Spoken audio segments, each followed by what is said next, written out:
पाकिस्तान अधिकृत कश्मीर की सड़कों से उठती वो आवाजें हैं जो अब किसी आश्वासन से शांत होती नहीं दिख रही। रावलकोट से लेकर मुजफ्फराबाद, मीरपुर और पुंछ डिवीजन तक सरकार विरोधी आंदोलन एक बार फिर तेज हो गया है। जम्मू कश्मीर जॉइंट अवामी एक्शन कमेटी यानी JAC ने पाकिस्तान सरकार के साथ किसी भी समझौते की खबरों को खारिज करते हुए साफ कहा है कि आंदोलन जारी रहेगा और 23 जुलाई को बड़ा शक्ति प्रदर्शन किया जाएगा। JAC का कहना है कि सोशल मीडिया पर समझौते की जो बातें फैलाई जा रही हैं वह प्रोपेगेंडा है। संगठन ने माना कि अधिकारियों के साथ बातचीत चल रही है, लेकिन अभी तक कोई अंतिम सहमति नहीं बनी है। साथ ही ये भी स्पष्ट किया गया है कि किसी भी फैसले की घोषणा केवल कमेटी के मुख्य सदस्य ही करेंगे। JAC ने समर्थकों से 23 जुलाई के कार्यक्रम की तैयारी करने और बड़ी संख्या में सड़कों पर उतरने की अपील की है।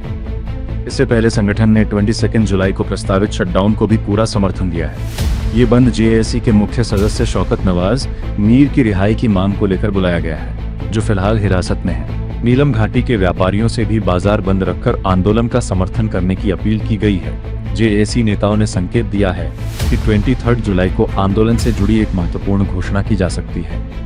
POK में यह विरोध ऐसे समय बढ़ रहा है जब पाकिस्तान पहले से कई मोर्चों पर दबाव झेल रहा है। आर्थिक संकट, बढ़ती महंगाई, बेरोजगारी और प्रशासनिक असंतोष ने जनता की नाराजगी को और गहरा किया है। स्थानीय लोग लंबे समय से बिजली, टैक्स और बुनियादी सुविधाओं को लेकर आंदोलन करते रहे हैं, लेकिन अब यह विरोध राजनीतिक रंग भी लेता दिखाई दे रहा है।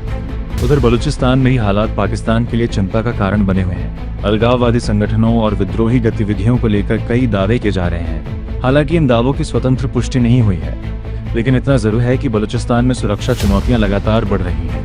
यह इलाका पाकिस्तान के कुल क्षेत्रफल का लगभग 44% हिस्सा है और प्राकृतिक संसाधनों से समृद्ध माना जाता है। ग्वादर बंदरगाह और चीन पाकिस्तान आर्थिक गलियारा यानी CPEC की वजह से इसका रणनीतिक महत्व और बढ़ जाता है।